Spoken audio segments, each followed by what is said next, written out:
चरित्र था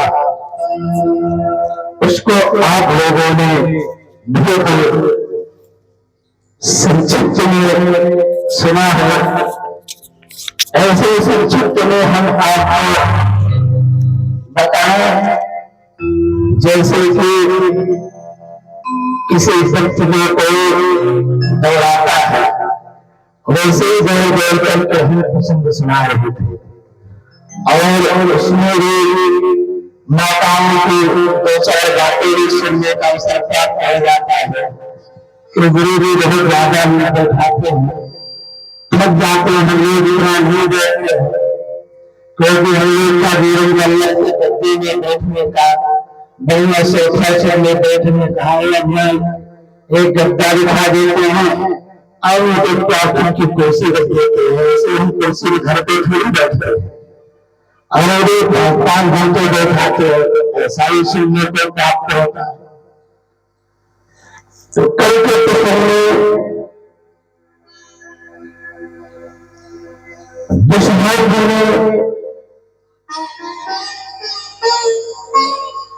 रुक्मणी का कन्यादान किया है। कन्यादान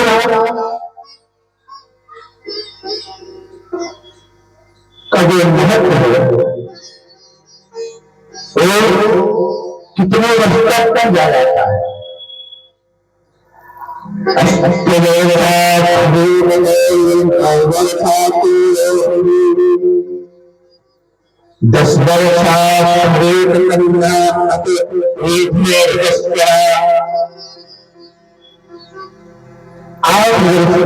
कन्या होती है उसको गौरी कहा जाता है। 9 वर्ष की कन्या को रोहिणी कहा जाता है और 10 वर्ष की कन्या को कन्या कहा जाता है और 10 वर्ष के आगे जो आप कन्यादान करते हो उस कन्यादान का आपको कोई भी पुण्य प्राप्त नहीं होता है। और सेनानुसार ऐसी मजबूरी, ऐसी परेशानी आ गई और विवाह की उम्र होती है 22 साल, 25 साल, 27 साल। इसलिए यदि कन्या के दान का पुण्य प्राप्त करना चाहते हैं तो उसको स्त्री बनने से पहले उसको दान कर दो। अगर आपके घर में स्त्री बन गई फिर कन्यादान का आपको कोई नहीं है और यहाँ तक कि आपको पाप ही लगेगा। ऐसा शास्त्रों में कलियुग में मुक्ति पाना बड़ा कठिन है, इतने संकट आ चुके हैं। पहले के समय में भी कन्या का विवाह होता था जो विवाह 9 वर्ष अवस्था में होती है, किंतु उसकी विवाह कम से कम 15-16 वर्ष के बाद ही है। 8 वर्ष में उसके ससुराल की विवाह नहीं होती, कन्यादान होता था 8 वर्ष, 9 वर्ष, 10 वर्ष के अंदर और भिलाई को 15 साल, 16 साल, 17 साल। तो आज तो यही प्रसिद्ध से देखने को मिलता है कि 15 साल की जो कन्या है भैया विवाह न करो, काम तो विवाह वाले जैसे आजकल है, खाली विवाह लेके दे रहा है, बाकी और देख नहीं हो रहा है। इसलिए जो कन्यादान है एक कन्यादान 10 वर्ष से पहले करना चाहिए। जब भगवान ने रुक्मिणी को हरण करके ले द्वारका में पहुंचे, समस्त द्वारकावासी भगवान की बढ़िया स्वागत सत्कार किए। समस्त द्वारकावासी मिलकर रुक्मिणी और कृष्ण का विवाह आया। श्री सुखदेव जी कहते हैं रुक्मिणी और भगवान के बीच में पहला जो पुत्र हुआ वह भगवान के अंश से ही प्राप्त हुआ है और श्री कृष्ण के द्वारा रुक्मिणी के दिल से जो अन्य पुत्र है उसका नाम प्रद्युम्न हुआ है। प्रद्युम्न अभी 10 दिन के थे। सांबासुर भेष बदलकर सुरक्षा के लिए आया और उसको समुद्र में फेंक दिया। उसे मालूम हो गया था कि मेरा कोई शत्रु पृथ्वी पर जन्म लिया है। समुद्र में बालक एक बड़ा भाई मच्छी बिगड़ गया और उस मच्छी को मछुआरे जाल में फंसा करके दूसरे मछलियों के सहारे पकड़ दिया और ले जाकर के संबरासुर के घर में दे दिया। संबरासुर के घर में एक रसोईया का काम करती थी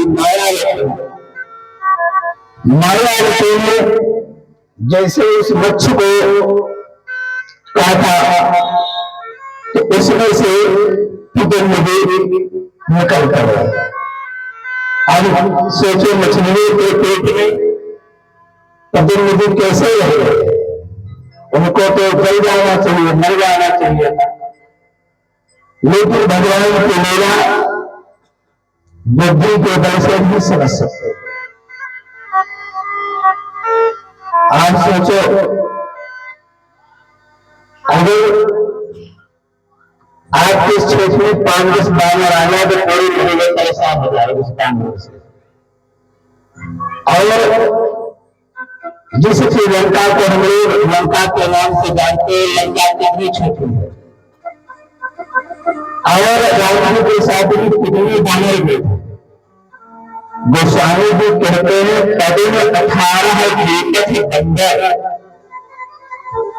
पदे में 18 का मतलब होता है आजकल के अंग्रेजी का जमाना भेजे पदे में सैकड़ा को पता नहीं कि इंसान है कि नहीं, पर हम लोग को पढ़ाया जाता है 2,000 सैकड़ा 1000 10,000 लाख 10 लाख करोड़ 10 करोड़ अरब 10 अरब 10 कदम ऐसे हम लोगों को पढ़ाया जाता है। तो गोस्वामी ने रामचरित मानस में लिखे 18 पद जो अंदर 18 पद सेना नायक थे राम जी की सेना में। जैसे 100-500 फौज के बीच में एक कमांडर होता है उसे गाइड करने के लिए, ऐसे राम जी की बंदूक गाइड करने से 18 पद सेना नायक थे। तो सोचे सैनिक कितने रहे होंगे और जब जैसे बंदर 2 बंदर आपस में लड़ जाए तो कितना उपचार बताते हैं। और वहां पर लंका में जो इतने बंदर गए होंगे उस समय रावण की हम क्या बता रही है, क्या वहां खाते थे, कैसे पीते थे, कैसे दुख होता है। बुद्धि से सोचना मुश्किल है। बुद्धि से सोचोगे तो तुम नास्तिक हो जाओगे। जितने लोगों ने हमारे शास्त्र पर बुद्धि का प्रयोग किया है सब नास्तिक हो गए और जिन्होंने भगवान को भक्ति के आश्रय लेकर उनको जाना है सब उनको रसिक हो गए। तो हमारे शास्त्रों को और हमारे भगवान की कथाओं को लीलाओं को बुद्धि के बल से नहीं जाना जाता है। बुद्धि के बल से राम ने भोलेनाथ मेरे प्राण प्यारे की सती बुद्धि के बल से ही सीता बन के परीक्षा लेने के लिए क्या लिया मरना था और राम की भक्ति के बल से केवल देवे चले जो है सच्चिदानंद दे है। ये राम भोलेनाथ जी राम जी के खुद भक्ति है और जो सती थी वो बच्चे के पुत्र है इसलिए उनको दक्षिण ध्यान किया करती है, प्रजापति के पास बुद्धि ज्यादा है, उनकी बेटियां भाई बुद्धि को ज्यादा रही, यहाँ पर बुद्धि लगा रही थी, तो राम जी की सत्यता को नहीं पहचाना और जाकर के परीक्षा भी कराने लिया, उनका नल में शरीर आ गया। तो अगर बुद्धि की वजह से हमारे शास्त्र और भगवान को पहचानोगे तो नहीं जान पाओगे, यहाँ तो भक्ति ही करते हैं। तो इस तरह से जो काम जो है और मछली के पेट में रहे, इतने नारद जी आए और नारद जी उसको सारी बात बताई। तो देखो जो तुमने पुरुष प्राप्त किया है, ये पुरुष कोई है नहीं, ये तुम्हारा पति कामदेव है, क्योंकि जब भोलेनाथ ने तुम्हारे पति को भस्म कर दिया था, उससे मैं तुम्हें आशीर्वाद दिया था कि द्वापर युग में तेरा पति तुझे मिल जाएगा। तो प्रजन्म के रूप में ये तेरा पति आया है, आयती साम्राज्य जो है काशी के रूप में माया रखी बनी है, तो उनकी पत्नी रथ है, इसमें उनकी बढ़िया से सेवा कर। अब बढ़िया सेवा करने लगी, सेवा करते करते कभी भय में कार्य लग गई है, कभी कभी प्रेम से देखने लगता है, उसके किसी हाव भाव को देख करके जब ने कहा कि माता जी आपका जो भाव है वो ठीक है, लग रहा है। रथ ने कहा क्या लगे, आप हमारे पूरे जन्म के पति हो और मैं आपकी पत्नी हूँ, तो हमारा आपका भाव किस तरह से लगेगा। और माता जी बुद्ध कहे पति स्वीकार करके और जो हमारे आपका संबंध है उसे स्वीकार करें। सारी बात रत्न ने बता दी और आगे चलके सम्राट को मार करके पदोन्नति उनके साथ विवाह कर लिया। देवता स्तुति कर रहे हैं, सुखदेव की चर्चा के प्रेक्षित सत्यराज नाम के राजा श्री कृष्ण को झूठा कलंक लगा दिया, फिर उसे अपराध मार्गन करने के लिए समन और अपनी कन्या सत्यभामा को सौंप दिया। परीक्षित ने पूछा, भगवान सत्याजित ने भगवान श्री कृष्ण का क्या अपराध किया था,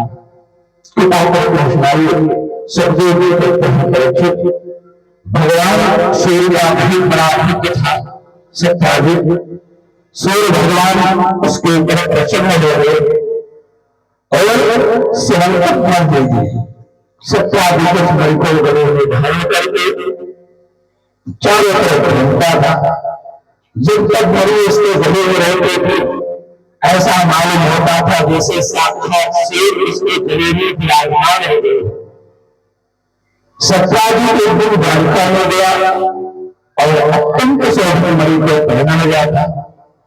वह कोई आज हमारी सेना रोज एक गोरी को सुन कर ये आज हमारी सेना रेत लेती थी। आज हमारी सेना आज के समय में इसे खरीदती खरीदती हैं आप लोग, आपको मालूम होगा भाई कितने कहते हैं। आज हमारे का मतलब 20 किलो का एक भार होता है, 20 किलो का एक भार होता है और ऐसे ऐसे 8 भार सेना रोज देती थी और आज लोगों को मिल जाती थे रोज में घूमने रंगते।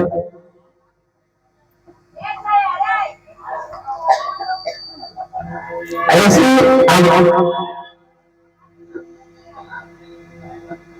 वह मरी को पहन करके भगवान के पास गया।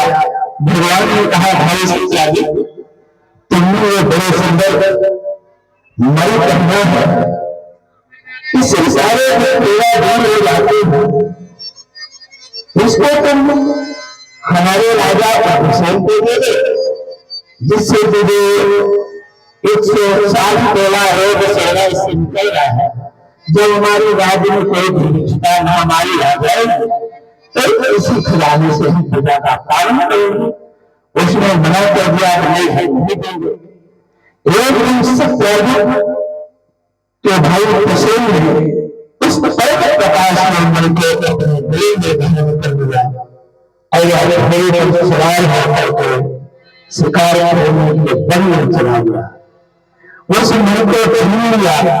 वह आदि पर्वत की गुफा में प्रवेश कर रही थी और मर के रोज रात जानिया वहीं पर उसको मार डाला और एक मरे को गुफा में ले जाकर के अपने लक्ष्मी को नहीं कर और वापस नहीं आया।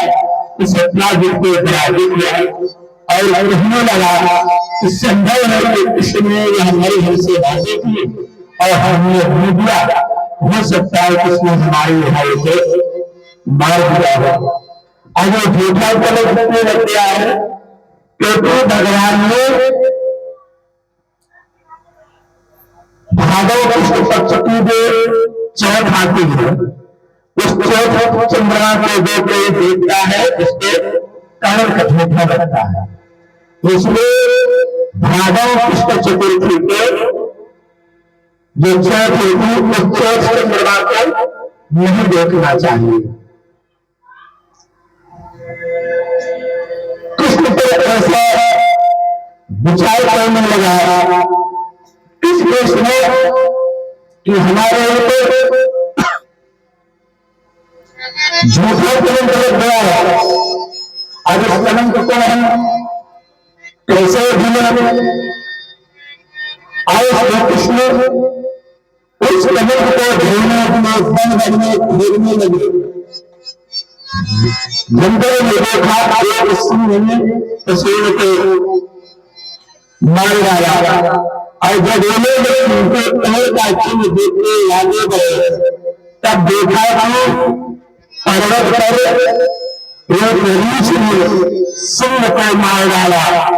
श्री कृष्ण ने सब लोगों को बाहर बिठा दिया और अकेले ही घोर अंधकार में रीछ भयंकर दिखाने भेज वहां जाकर के देखा कि श्रेष्ठ संकट बच्चों का खिलौना बना दिया गया है। वो उसे लोगों की इच्छा से घुसे और जैसे श्री कृष्ण घुसे वहां एक बच्ची थी और चिड़िया थी। जाओ हम अपनी बच्ची की आवाज सुनकर करने लगे और श्री कृष्ण से युद्ध करने लगे। जामवंत और कृष्ण का 28 दिन तक युद्ध होता रहा और वे जामवंत के खड़े से खड़े करने लगे। जामवंत ने कहा कि हम समझ गए 18 दिन में आप हमसे पहले नहीं स्वीकार कर पा रहे, इसलिए मुझे लगता है कि जरूर आप भगवान राम है, क्योंकि उनके अलावा शहीद के लिए दूसरा नहीं सकता है। भगवान को कृष्ण अपना राम रूप दिखाया और बोले कि जो पोता के आपने मांगा था कि हमारा आपका युद्ध तो जाकर मैंने आपके साथ किया है। जामवंत ने कहा कि हम आपके पैरों में बारंबार करते हैं, आप मरी मिलेंगे और मरे के साथ साथ हमारे जो ये कन्या है यह कन्या भी आप स्वीकार कर लीजिए। इसलिए भगवान का दूसरा विवाह जामवंत की बेटी जामवंती के साथ हुआ और तीसरा विवाह सुप्रभारा के साथ हुआ।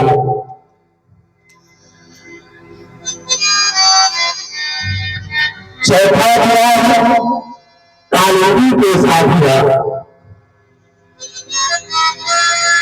पांचवा विवाह मध्ययुग के साथ हुआ। छठवां विवाह सत्या के साथ हुआ।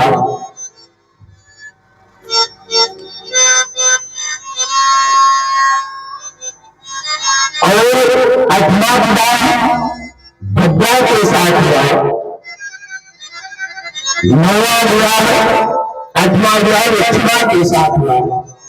इस भगवान की आज रानियां हैं, इनको कटरानियां कहा जाता है। भगवान की आज विवाह हो गई है। और समस्त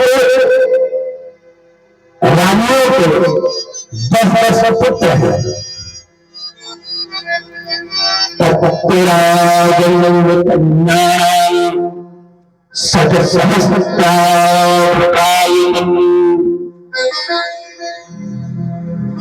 एक भैरव श्रीनाम का राजा था। भैरव से मतलब जमीन से उत्पन्न हुआ था। उसने 16,000 राजकुमारियों के हरण करके बंदी बना दिया था और सोचा था कि जो 16,000 एक लाख हो जाएंगे तो हम विवाह करेंगे। भगवान को किसी ने सोचना नहीं तो भगवान के यहाँ सुंदर सुंदर 16,000 राजकुमारी कैद हैं। भगवान ने उनको छुड़ाने के लिए विचार किया और भगवान के यहाँ चले गए और वहां जाकर के भगवान से युद्ध किए। युद्ध करने के बाद 16,000 जो कन्याएं थी, इन कन्याओं को भगवान के जेल खाने से मुक्त कराया और उसी मार्ग पर सत्यभामा जी इंद्र को गए। वहां जाकर के इंद्र का जो बगीचा था, उसके बगीचे में एक कल्प वृक्ष था। वो कल्प वृक्ष सत्यभामा जी को बहुत सुंदर लगा। तो सत्यभामा ने कहा, प्रभु वृक्ष बड़ा सुंदर लग रहा है, इसके लिए चलिए। भगवान ने उनमें से मांगा, इंद्र ने मना कर दिया। लेकिन भाई प्रीतमा ने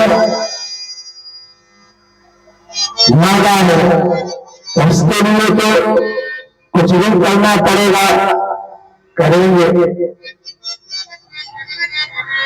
भगवान ने इंद्र से युद्ध किए और युद्ध करने के बाद उस कल्प वृक्ष को लेकर के द्वारिका चले आए और अपने बाग में गिरा दिया।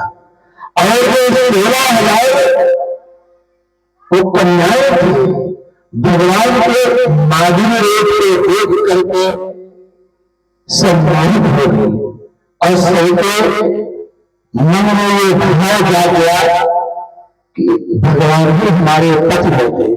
तो भगवान ने सबका भाव जान करके एक ही मुहूर्त में सबके साथ विवाह कर लिया।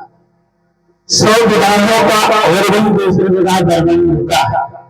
इसलिए कहा जाता है कि भगवान के 16,108 तो 16,000 को धर्मों से किया और आप विवाह जो पटवाने हैं और इसमें 100 विवाहों का दूसरे जगह वर्णन मिलता है, उसको जोड़ करके 16,108 विवाह भगवान के लिए।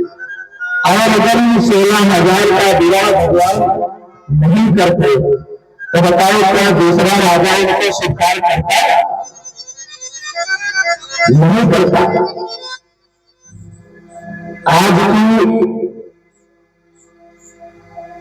दशा और आज का समाज एक कन्या को दो बार विवाह कर देते हैं, तीन बार ही कर देते, छोटी है तुम्हें विवाह करती रहती है। उस समय का राज था कि बार ही विवाह होता था, तो कोई राजा से विवाह नहीं करता। और इन राजकन्याओं के पास एक ही मार्ग था कि सब अपना मार्ग छोड़ करके और एक मार्ग पर चली जाए।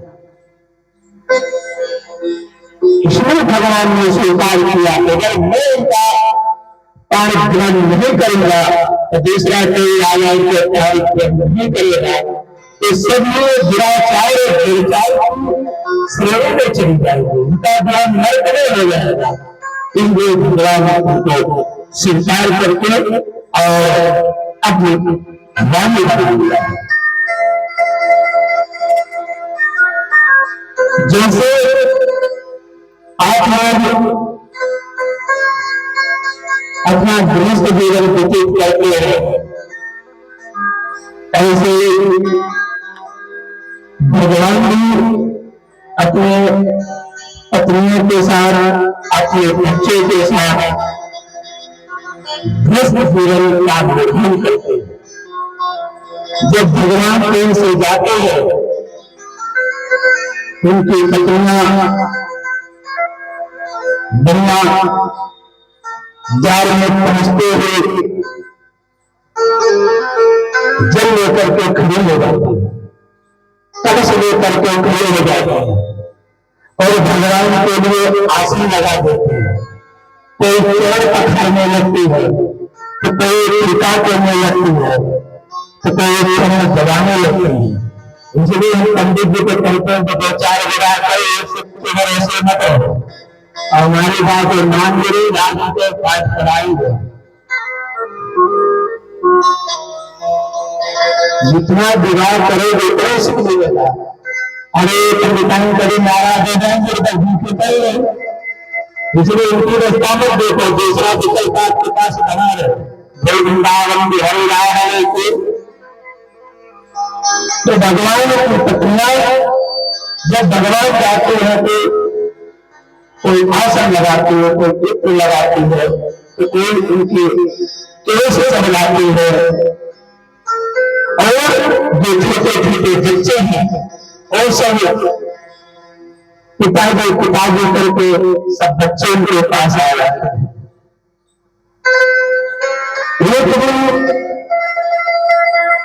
कर